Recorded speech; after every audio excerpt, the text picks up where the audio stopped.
Donc, période de transaction quand même tranquille. On a été, je pense qu'on savait un peu où qu'on s'en allait dans le marché, qu'est-ce qu'on voulait faire, qu'est-ce qu'on ne voulait pas faire. Plus grosse transaction, on ne se cachera pas, c'est de laisser passer notre capitaine. Puis, pour nous, dans chacune des transactions qu'on était ouvert à faire, il devait y avoir un joueur qui était pour rentrer puis assurer une continuité à notre groupe. On pense qu'on a un bon groupe, on pense qu'on peut réaliser des bonnes choses, on pense que notre équipe a pu performer sur une longue séquence pendant plusieurs années. Qu'est-ce qu'on a fait présentement? C'est qu'on a rajeuni la profondeur de notre équipe. On a rentré en partant 2 jeunes en Bergeron et Charon de 16 ans qui intègrent l'alignement aujourd'hui. Pour nous, c'était des jeunes de talent, de qualité, 2 choix de première ronde repêchés, un en arrière de l'autre. 2 joueurs qu'on avait en très haute estime, puis je ne vous cache pas que dans l'échiquier, j'essayais de faire un scénario où j'étais capable de ramasser Charon et Bergeron en procédant à une transaction. Fait que aujourd'hui, d'avoir ces 2 jeunes hommes-là qui jouent ici, alors que c'était un petit peu notre réflexion qu'on avait quand on était sur le plancher du repêchage, je pense que c'est un luxe. Qu'est-ce qu'on aime de ces gars-là? C'est que c'est des jeunes qui jouent la game de la bonne manière, qui ont du leadership. Tous les 2 étaient capitaines de leur équipe, puis qui vont venir solidifier la profondeur de notre équipe par leur talent aussi qui nous amène. Le reste, on a quand même fait des ajouts. On a 6 ajouts au sein de notre équipe, incluant justement Charon. Dans le fond, Gleb Semenov, qui est notre dernière transaction qu'on a faite tantôt, c'est un gros bonhomme russe de 18 ans qui a un certain talent qu'on regardait depuis, je vous dirais, comme il faut, un mois, comme une option européenne, parce qu'on voulait voir quel Européen pourrait intégrer notre équipe. C'est un gars qu'on pense que peut-être d'arriver dans une équipe où il y a un petit peu plus de joueurs de haut niveau que peut-être où ce qui était à Bécomo. Ça peut peut-être l'aider à performer plus au niveau des statistiques. On est pas mal convaincus de ça. Même affaire pour Boyer.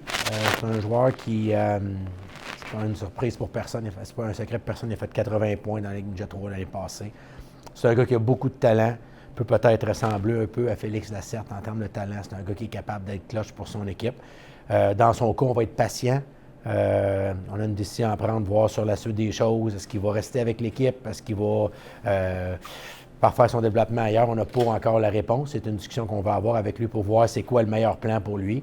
Mais c'est un petit gars qu'on est fiers d'avoir dans notre groupe qui, je pense, qu'il complémente bien toute la qualité des jeunes qu'on a.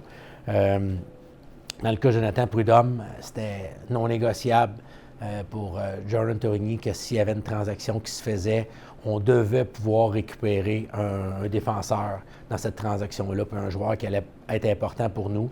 Jonathan, une fenêtre de 2 ans et demi encore pour nous. C'était pas un groupe qu'on avait beaucoup de joueurs de 2007. Fait que, regarde, c'est un joueur qu'on aimait énormément, qui a été repêché tôt.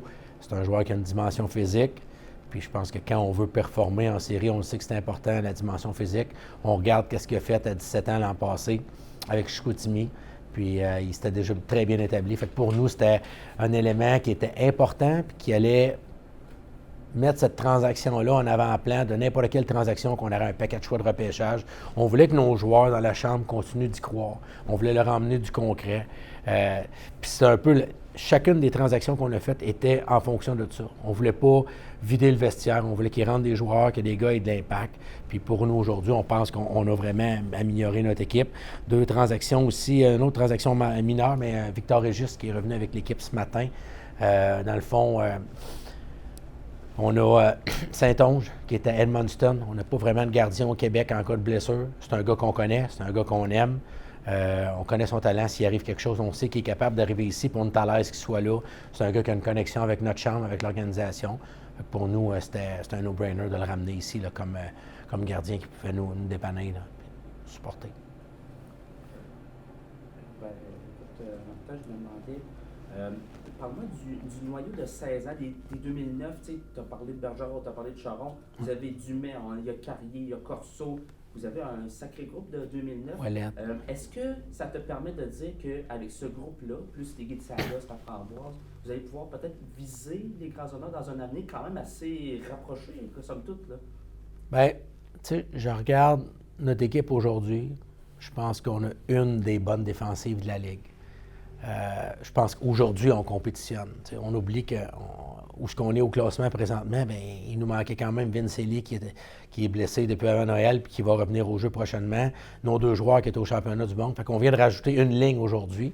Petit clin d'œil à nos jeunes de 16 ans qui sont venus nous aider puis qui ont quand même très bien performé. Puis ça répond un peu à ta question, Mathieu, parce que ces gars-là sont venus. On sait depuis un certain temps que notre repêchage de l'an passé est très intriguant pour nous. On aime les joueurs qu'on a repêchés. On pense qu'on a beaucoup de profondeur dans notre repêchage, beaucoup de talent. Puis en ajoutant en plus Charon qui joue à ce groupe-là. Fait que les gars ont eu la chance de venir nous montrer ce qu'ils peuvent faire. C'est certain que pour les partisans, c'est excitant de savoir que ces gars-là vont tous être ensemble dans un an ou deux. Puis on n'a pas parlé de Desrochers, là, qui a très bien fait avec nous aussi. Puis, fait que tu sais, je pense que c'est réaliste de penser qu'on peut compétitionner année après année, comme certaines organisations réussissent à le faire. On a tout le temps habitué les gens avec des cycles de partir et de retomber. On a essayé de faire un retour rapide, parce qu'il ne faut pas oublier qu'on a gagné la Coupe en 22, puis de faire un retour rapide parce qu'on avait une jeune défensive. Aujourd'hui, je vous lance qu'on a peut-être un scénario différent. On a une défensive expérimentée. On a une équipe avec du talent vraiment là, dans son top 9, top 7, top 9, et de bons jeunes, de la bonne profondeur pour supporter ça. Fait qu'on est peut-être à l'envers un peu de 2022, dans le sens que notre défensive avait des plus jeunes, c'est notre attaque qui a des plus jeunes, mais on pense vraiment qu'on peut causer une surprise, qu'on peut faire des bonnes choses en série. À quel moment, Martin, que tu as commencé à songer d'échanger votre capitaine Tourigny, puis est-ce qu'il y a eu un élément déclencheur dans cette première moitié de saison-là qui t'a dit faut faire le move? Je vous dirais que nos performances n'étaient pas constantes. Je voyais le prix des transactions. On parlait de multiples choix de repêchage. Est-ce que ça valait la peine de le faire? Déjà qu'on pensait qu'on avait une équipe qui était très compétitive. On n'a pas frappé quelque chose qui, pour nous, faisait était un bon scénario pour pouvoir aller là-dedans. Puis, je vais être honnête avec vous, j'ai rencontré Jordan Tourigny en décembre pour lui parler un peu de la situation. Puis moi, tu sais, Jordan est venu ici cette année comme 20 ans. On avait un objectif. Puis je lui avais promis que si on arrivait à Noël, puis lui, il voyait les choses différemment, que je l'accommoderais. Si j'y allais pas all-in, comme j'avais dit, tu sais, il a pris un engagement de venir ici, de peut-être pas aller dans un collège. Comme organisation, on est redevable envers un gars qui nous a donné 4 ans et demi de sa carrière chez nous. Fait que, tu sais, pour lui, c'est quasiment le quart de sa vie là, qui a passé chez nous. Fait que, au final, on a eu une discussion, il m'a rappelé un peu plus tard, il m'a dit j'aimerais peut-être ça avoir un start. Si c'est dans Chicoutimi, mettons, que je pense qu'ils se sont améliorés gros. Sinon, c'était pas une cassure. Fait que, mais à partir de là, on a pu trouver un scénario qui était win-win pour tout le monde. Puis, regarde, c'est la moindre des choses de faire ça pour notre capitaine. C'est lui qui t'a parlé de Chicoutimi? Oui, c'est dans les discussions. Sa liste était très mince. Jordan ne voulait pas aller n'importe où pour n'importe quoi. Il était bien ici. Mais s'il y avait une opportunité d'aller à Chicoutimi, puis les gens connaissent mon lien avec Yannick. Fait qu'on a réussi à trouver quelque chose qui sera bon pour les deux organisations. Quand est-ce que le deal a été finalisé avec les Saguenayens? Parce que Yannick, quand il vient ici, a souvent tendance à aller faire une petite visite dans ton bureau. Ouais. C'est-tu la dernière visite que ça s'est... Non, longue conversation. Tu sais, moi, au début, j'avais pas vraiment... c'était pas le plan que Jordan parte au début. Puis, par la suite, on a entamé une discussion durant les vacances de Noël. On se parlait sur plein de choses. Puis, quand le nom de Prud'homme est tombé dans l'équation, puis on sait qu'il y a un choix de première ronde qui rentre avec ça. Fait que moi, je pense que pour complémenter, nous, ce qu'on s'en va, je pense que ça faisait du sens pour tout le monde. On sait que vous avez des joueurs de talent dans votre formation. On a parlé, Félix Lacerte, un gars comme Cole Chandler, des gars qui sont promis à rentrer dans la NCAA. Est-ce que tu as eu beaucoup de demandes pour ces gars-là? J'en ai eu, mais Félix a été clair. Il voulait rester à Shawinigan. C'est un gars d'ici. Son objectif, c'est de finir sa carrière ici. Puis en même temps, je respecte ça. Je suis content parce que c'est quand même un des meilleurs joueurs de la Ligue cette saison. Puis j'aime où sa game s'en va aussi. Je pense que c'est un gars qui a grandi beaucoup dans la dernière année. Puis je ne serais pas surpris qu'il prenne un gros step encore en deuxième moitié parce qu'il est très motivé à l'idée d'aider cette équipe-là à gagner. Puis, regarde, c'est pas...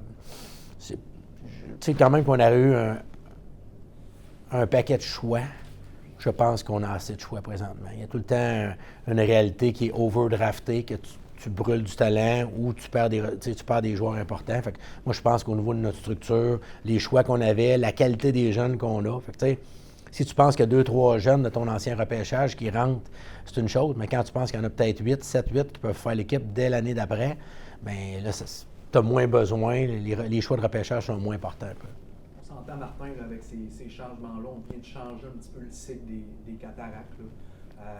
Peut-être justement, comme tu le dis, on prépare une équipe gagnante plusieurs années. On peut voir ça que dans 2 ans, vous allez atteindre le sommet de votre cycle. Et puis, la Coupe Memorial revient au Québec. Tu me vois venir un petit peu avec ça. Est-ce qu'on se lance dans cette Jamais pensé à ça, pour être honnête. Je veux dire, on vit dans le moment présentement. On pense qu'on a une bonne équipe. Je vous dirais, il y a des fois, je vous ai souvent parlé de reconstruction. Je vais vous parler de repositionnement. On a repositionné notre équipe différemment, où ce qu'on pense qu'on a comme je vous dis, de la jeunesse qui va pousser, mais qui a du talent, qui va nous aider à compétitionner. Le talent n'a pas d'âge. Puis, je pense que notre core de notre équipe, nos éléments clés, nos vétérans sont solides. Si les blessures, qui ont été un facteur extrêmement important depuis le début de l'année, parce que si vous allez voir le site de la Ligue, on est probablement l'équipe qui a utilisé le plus de joueurs dans toute la saison, puis il y a un paquet de joueurs affiliés qui sont déjà au bout de leurs 9 matchs affiliés. Fait que, tu sais, si les blessures nous lâchent, qu'on peut avoir vraiment le portrait de notre équipe, avec la situation, ce qu'on est au classement présentement, regarde, on ne sait pas ce qui peut arriver. La règle, c'est quoi? C'est que s'ils atteignent 10 matchs, tu es obligé de les garder? Exact. Mais à ce moment-ci de la saison, là, présentement, à partir du 10 janvier, tu ne peux plus les garder et tu dois attendre que son équipe soit éliminée pour qu'il puisse revenir avec l'équipe comme joueur affilié. Est-ce que c'est la première année que tu vas suivre avec autant d'attention ce qui se passe chez les Olympiques de Gatineau? Vu que vous avez un certain choix de 2017. Je pense que ça peut être une bonne question. Oui, c'est sûr qu'on va suivre ce qui arrive avec ces choix-là. Puis, pour nous, regarde, c'est un guess qu'on a pris il y a 2 ans. On avait un choix de 2e ronde en début de 2e.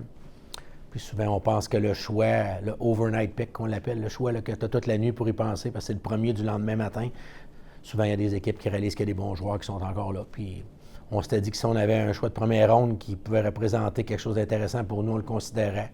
Puis quand c'est arrivé, bien, on l'a considéré. Aujourd'hui, c'est le fun, mais il reste encore beaucoup de hockey à jouer. Là. Juste une précision, c'est en transaction Charon-Boyer pour Boilard, puis le premier choix 2027, c'est votre choix 2027? C'est notre choix en 2027, oui. Ma question va peut-être paraître un peu pas mal large, Martin.